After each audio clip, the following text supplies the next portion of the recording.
প্রাকৃতিকভাবে যে বিপন্ন এবছর প্রথম হুগলিতে পাশ থেকে যদি তোমাদের দেখাই একটা মুখোমুখ কিন্তু ঘাস, এগুলো কিন্তু অরিজিনালি ঘাস। দুর্গাপুজো 2024-এ চুঁচুড়োয় বা চুঁচুড়োর বুকে এবছরও বেশ কয়েকটা চোখ ধাঁধানো মণ্ডপ সজ্জা আমরা উপহার পেতে চলেছি। এখন যে মণ্ডপ সজ্জাটা সামনে দাঁড়িয়ে রয়েছি, এই মণ্ডপ সজ্জাটা হচ্ছে একদম চুঁচুড়ো রোডের ধারে। জায়গা পরিসরটা কিন্তু খুবই অল্প। সেই অল্প জায়গার মধ্যে প্রত্যেকবারই কিন্তু মণ্ডপ সজ্জাটা দুর্দান্ত একটা মণ্ডপ সজ্জা এখানে সাজানো হয় এবং দর্শনার্থীদের উপহার দেওয়া হয়। এখানে যেভাবে মণ্ডপ সজ্জাটা এখানে তৈরি করা হয় প্রত্যেক বছরই অল্প পরিসরে, সত্যি কৃতিত্বের যোগ্য। আর এখন আমরা যে মণ্ডপ সজ্জাটা সামনে দাঁড়িয়ে রয়েছে সেটা হচ্ছে 55 তলার মণ্ডপ সজ্জা। খুব সুন্দর এখানে মণ্ডপটা তাদের সাজিয়ে তোলার কাজ চলছে। আমি কাছ থেকে গিয়ে তোমাদেরকে দেখাই। দেখো এই যে অংশ, এই যে জিনিসটা এখানে সাঁটা হচ্ছে, এগুলো কিন্তু ধান, ঠিক আছে? ধানের যে খোলা, ধানের যে তুষ, সেই জাতীয় জিনিস দিয়ে কিন্তু এই জায়গাটা ফেভিকলের উপরে এই জাতীয় জিনিসগুলো দিয়ে লাগানো হয়েছে, সাঁটা হয়েছে।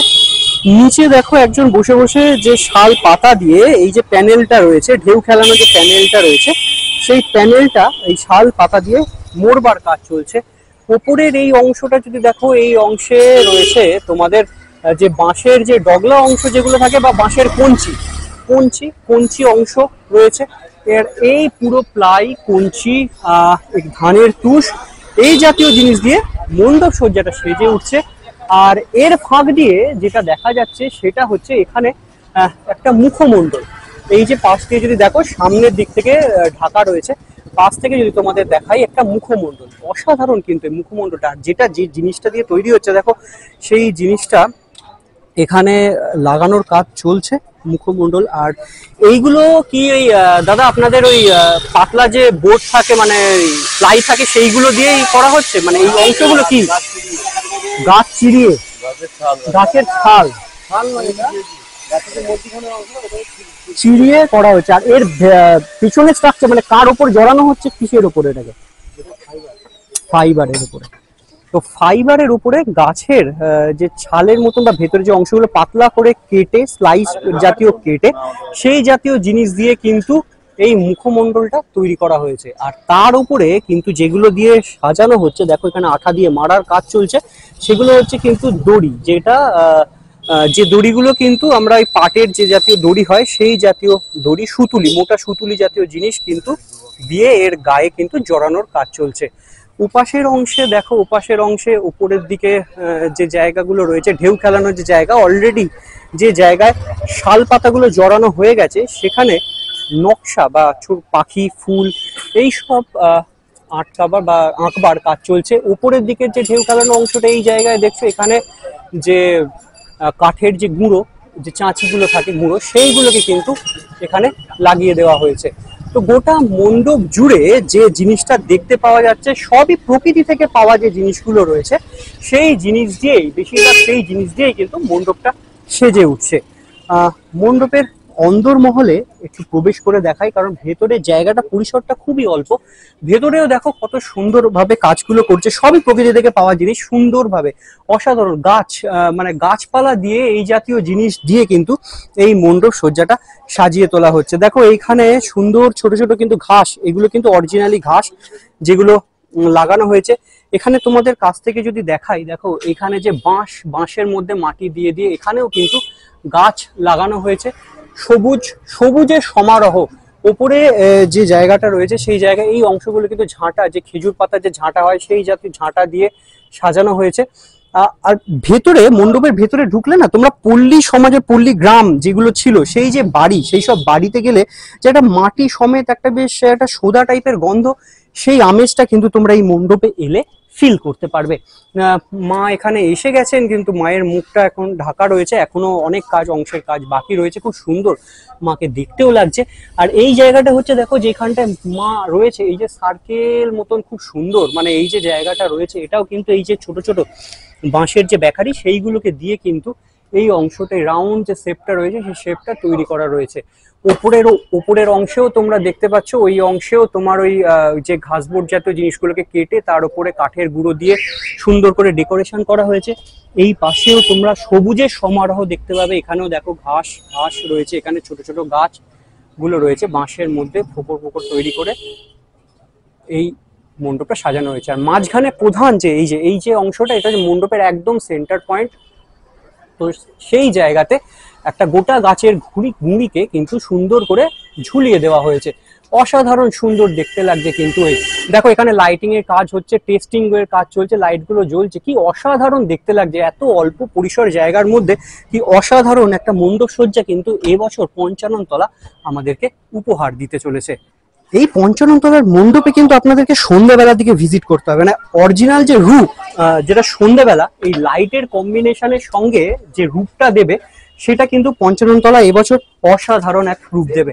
তো আমি এখানে এখন পঞ্চানন তলার যিনি পুজো কমিটির সঙ্গে যুক্ত সেরকমই একজন মানুষকে পেয়ে গেছি। তো তার কাছ থেকে এখন আমরা জানবার চেষ্টা করব যে পঞ্চানন তলার এবছরের ভাবনা চিন্তাটা কিরকম ভাবে তারা সাজিয়ে তুলছেন, আর উদ্বোধন এখানে কবে হতে চলেছে। আমরা এখন পেয়ে গেছি পঞ্চানন তলার এই মণ্ডপে সজ্জার সঙ্গে যিনি যুক্ত সেরকম একজন মানুষের সঙ্গে আমরা ওনার কাছ থেকে এখন জেনে নেব যে পঞ্চানন তলা এবছর এই মণ্ডপ সজ্জার ভাবনা চিন্তাটা কিরকম ভাবে তারা ভাবছেন এবং কিরকম ভাবে তারা এনেছেন। দাদা, প্রথমে আপনার নামটা? আমার নাম অনির্বাণ চট্টোপাধ্যায়, আমি এখানকার একজন সদস্য। আমাদের প্রতি বছরই হয়তো আপনাদের যদি আসার এখানে অভিজ্ঞতা থাকে তাহলে আমাদের জানবেন যে চুঁচুড়া পঞ্চাননতলা সার্বজনীন দুর্গোৎসব সমিতি প্রতি বছরই ব্যতিক্রমী কিছু উপহার দেয়, এবং কখনো কোনো নকল বা পুরনো প্যান্ডেল নয়, সবসময় আমরা নতুন ভাবনা চিন্তার রসদ জুগিয়েছি। ঠিক তেমনি এবছরও আমরা সেইভাবেই এগিয়েছি। আমাদের থিমের নাম বিপন্নতার উৎসমুখে, মানে আজ পৃথিবী প্রাকৃতিকভাবে যে বিপন্ন জায়গায় চলে এসছে, আমরা সেই উৎস মুখে এসে দাঁড়িয়েছি, মানে বিপন্নতার শুরুটা হয়ে গেছে। এইবার এই জায়গায় আপনারা যেখান দিয়ে প্রবেশ করেছেন এই জায়গাটার ছবি হয়তো পরে দেখাতে পারবেন। এটা একটা প্রকৃতির ছবি যেখানে তার বুক ফাটার বুক চেরা আর্তনাদ রয়েছে। তো এই প্রকৃতির যে বুক চেরা আর্তনাদ, যে বুক ফাটা কান্না, এটা কিন্তু আজকের এই নগরায়নের যুগে আমাদের আর স্পর্শ করে না। কিন্তু তারপরেও আমরা একটা কিন্তু রাখছি যে যদি আমরা একবার থমকাতে পারি, যদি একবার জাগতে পারি, যদি আমাদের বিবেকবোধ জাগ্রত হয়, আমরাও যদি মুষ্টিবদ্ধ হাত সবাই মিলে বলতে পারি যে না, এইটাকে থামাতে হবে, প্রকৃতি নিধনকে থামাতে হবে, তাহলে হয়তো আমরা অবশেষে একটা আলোর রেখা দেখতে পাবো। এবারে যে মণ্ডপ সজ্জাটা, সেই সজ্জাতে আপনাদের এই যে মণ্ডপ সজ্জার কাজে কি কি সম্পূর্ণ পরিবেশ বান্ধব মণ্ডপ, এবং সমস্ত বিষয়টাই এখানে কোনো কিছু নিয়ে আসা নয়, সমস্ত বিষয়টাই শিল্পীরা এখানে বসে তৈরি করেছেন, এবং এর মধ্যে কোনো কৃত্রিম উপকরণ নেই। মানে গাছের ছাল বলুন, তুষ বলুন, বাঁশ বলুন, সমস্তটাই তৈরি। মানে ওপরের এটা দেখে হয়তো আপনার মনে হবে যে একটা গুঁড়িকে এনেছে, না, এটাও তৈরি, সমস্তটাই এখানে হাতে বসে তৈরি, পরিবেশ বান্ধব উপকরণ। কোনো রকম পরিবেশ বিরোধী থার্মোকল বা পলিথিনের ব্যবহার এখানে হয়নি। আর আরেকটা বিষয় আপনাদের উল্লেখ করে দিই যে আমরা প্রতিবারই হুগলিতে কোনো নতুন শিল্পীকে আমরা এনেছি প্রতিমা নির্মাণের ক্ষেত্রে, বিখ্যাত কোনো শিল্পীকে, সেটা আগে প্রদীপ রুদ্রপাল হোক, তারপর সুব্রত মৃধা। এবছরও প্রথম হুগলিতে প্রতিমা নির্মাণ করছেন সৈকত বসু, ভাস্কর শ্রী সৈকত বসু। তার প্রতিমা আশা করি হুগলিবাসীকে, রাজ্যবাসীকে তৃপ্ত। সুন্দর প্রতিমা এখন ঢাকা রয়েছে, কিন্তু সুন্দর প্রতিমা। কবে আমরা এই মণ্ডপ সজ্জা আমাদের দর্শকদের আনুষ্ঠানিকভাবে উদ্বোধন বলা যায়, সেটা হচ্ছে তৃতীয়ার দিন সন্ধ্যায় 5ই অক্টোবর শনিবার সন্ধ্যে 7টার সময় উদ্বোধন হবে। আর এটা কি মানে ভার্চুয়াল কোনো মাধ্যম দিয়ে, মানে যেরকম ভাবে হয় সেরকম ভাবে উদ্বোধন হচ্ছে, নাকি আমাদের আমরা যেভাবে হয় এইভাবেই হয়েছে। অনেক সময় মুখ্যমন্ত্রীও আমাদের উদ্বোধন করেছেন, কিন্তু মুখ্যমন্ত্রী এবছর যেহেতু মহালয়ার দিন উদ্বোধন করেছেন, আমরা এই প্রাকৃতিক দুর্যোগের কারণে একটু পিছিয়ে গেছি, যার ফলে আমরা মহালয়ার দিনটাকে আর উদ্বোধনের দিন হিসেবে নিতে পারলাম না। এর জন্য অবশ্যই আমরা দুঃখিত, কিন্তু আমরা মানে মণ্ডপ সজ্জাটা সত্যি অসাধারণ হয়েছে, কারণ এত সুন্দর, মানে ঘর থেকে শুরু করে মানে সমস্তই প্রকৃতিতে পাওয়া যায়। যে আর ওনার সঙ্গে কথা বলেও আমরা জানতে পারলাম যে কিরকম ভাবে প্রকৃতি থেকেই জিনিসগুলোকে নিয়ে এখানে প্রকৃতির আর্তনাদ, কতটা কষ্ট, তো সেইটাকেই এখানে ফুটিয়ে তোলবার চেষ্টা করা চলছে।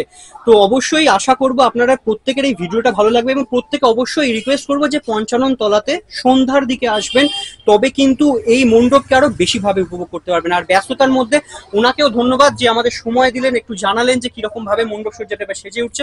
অসংখ্য ধন্যবাদ আপনাকে তার জন্য। আপনাদেরও ধন্যবাদ, আপনাদেরও আমরা আগাম শারদ শুভেচ্ছা আর আসার আমন্ত্রণ জানিয়ে রাখি। নিশ্চয়ই আসবো।